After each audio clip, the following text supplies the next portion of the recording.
Terima kasih Anda masih bersama kami. Bagi Anda yang baru saja bergabung, kami hadirkan kembali 3 berita utama hari ini. Sejumlah pohon tumbang akibat hujan deras yang disertai angin kencang melanda kota Parepare. Wakapolri kunjungi sejumlah kampus untuk pembagian beasiswa di tengah protes sejumlah kampus mengenai kemunduran demokrasi. Pesta Demokrasi 2024 kian dekat, namun KPU Bulukumba masih kekurangan logistik pemilu.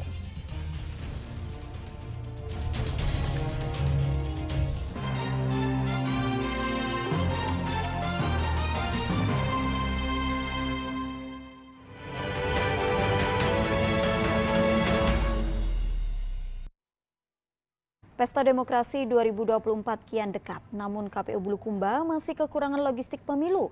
Kekurangan logistik pemilu yakni surat suara yang mencapai 3.000 lembar dan beberapa jenis formulir lainnya. Pemilu tinggal menghitung hari, namun KPU Kabupaten Bulukumba hingga Rabu lalu masih terkendala logistik pemilu.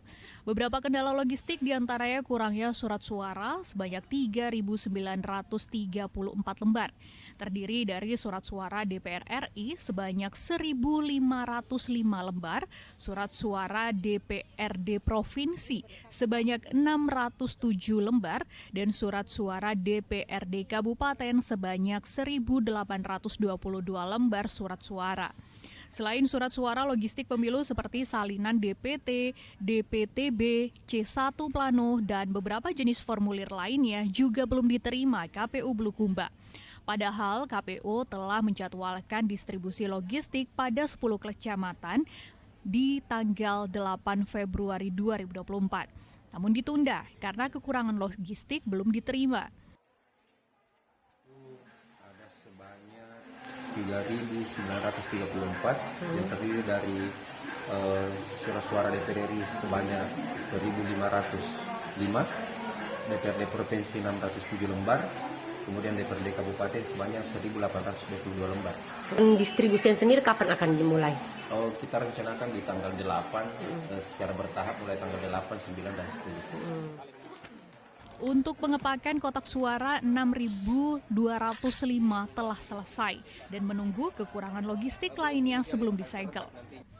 Pendistribusian logistik pada 8 Februari 2024 ini diutamakan didistribusikan ke pulau dan tempat terpencil yang susah diakses kendaraan.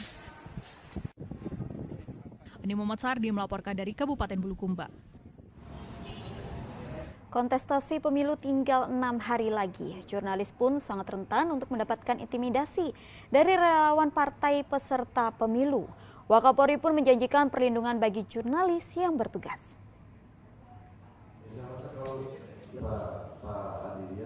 Di sela-sela kunjungan Wakapolri ke Kota Makassar, Komjen Agus Andrianto bertemu puluhan jurnalis dari berbagai media di salah satu hotel pada Rabu lalu. Pertemuan itu dilakukan demi mewujudkan pemilu damai dengan menjalin kemitraan dengan insan jurnalis yang juga sebagai pilar keempat demokrasi Indonesia. Dalam pertemuan itu juga Wakapolri membuka sesi tanya jawab terkait kekerasan jurnalis yang dilakukan oleh Polri, serta peran Humas Polri hingga jajaran Polres di tingkat kabupaten kota terkait keterbukaan informasi dalam menjalin kemitraan demi informasi publik. Wakapolri juga menegaskan sengketa pers harus melalui mekanisme pers di Dewan Pers. Hal ini karena Polri telah menjalin Memorandum of Understanding bersama Dewan Pers sebagai wujud dukungan perlindungan kemerdekaan pers di tanah air. Kasus yang memang yang dimunculkan adalah suatu hal yang benar, ya wartawan juga nggak boleh diproses kalau memang informasi itu benar, bukan fitnah gitu. Jadi nggak usah takut karena memang kita juga nggak akan proses. Kalau memang ada yang proses seperti itu, saya kejadian di mana? Di Polrestabes. Tadi sudah saya sampaikan sama Pak Kapolda, penerapan Undang-Undang ITE harus sangat selektif dilakukan. Sosialisasi perlindungan kemerdekaan pers bahkan diakui Wakapolri belum sampai ke tingkat bawah. Hal ini pun akan dilakukan secara masif agar jurnalis terlindungi. Apalagi jika dalam muatan berita telah mematuhi kode etik yang telah ditentukan oleh Dewan Pers. Maka mekanisme harus melalui Dewan Pers dalam penyelesaian etik seorang jurnalis maupun perusahaan media. Nimo Mesardi melaporkan dari Kota Makassar. Wakapolri buka suara terkait kunjungannya ke sejumlah kampus di tengah protes belasan kampus di Indonesia mengenai kemunduran demokrasi dan proses tahapan pemilu.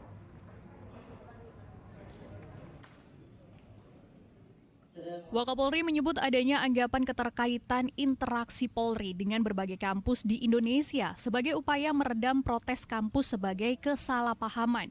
Kegiatan Polri belakangan ini hanya bakti sosial sebagai upaya cooling system menjelang pemilu 2024. Pernyataan tersebut disampaikan Wakapolri pada Rabu lalu di kampus Universitas Hasanuddin di sela pemberian beasiswa Polri kepada 120 orang mahasiswa dari sejumlah kampus di Kota Makassar.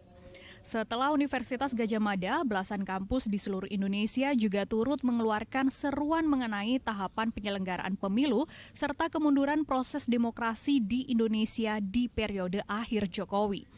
Pasca seruan tersebut, sejumlah dosen dan staf kampus menyatakan adanya tekanan dari sejumlah anggota Polri di wilayah mereka terkait pernyataan mereka mengenai pemilu dan demokrasi di Indonesia. Cooling system memang ada program Kapolri dalam rangka cooling system, tapi kegiatannya adalah bakti kesehatan, bakti sosial yang bisa membantu masyarakat.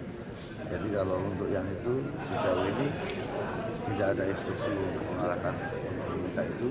Tentunya Pak Kapolda juga tidak ada tugas seperti itu. Jadi mungkin pengembangan yang pemahaman yang salah dari para pelakunya sehingga mereka melakukan ini baik-baik aja, enggak boleh dicek kepada Pak Rektor. Seruan berbagai kampus di Indonesia memprotes Presiden Jokowi karena dianggap banyak turut campur dalam proses tahapan pemilu. Setelah anaknya Gibran Rakabuming Raka menjadi calon wakil presiden sehingga dianggap merusak proses demokrasi di Indonesia. Reza Sabu melaporkan dari Kota Makassar. Jelang pemilu 2024, Wakapolri kembali menegaskan netralitas Polri pada kontestasi pemilu.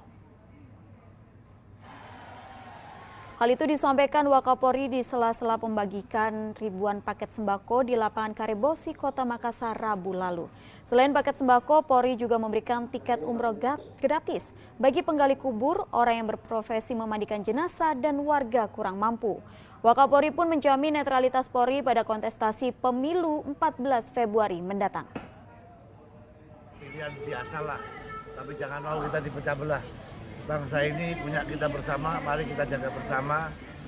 Karena hanya kita yang menjaga. Nggak mungkin kita harapkan orang lain yang menjaga.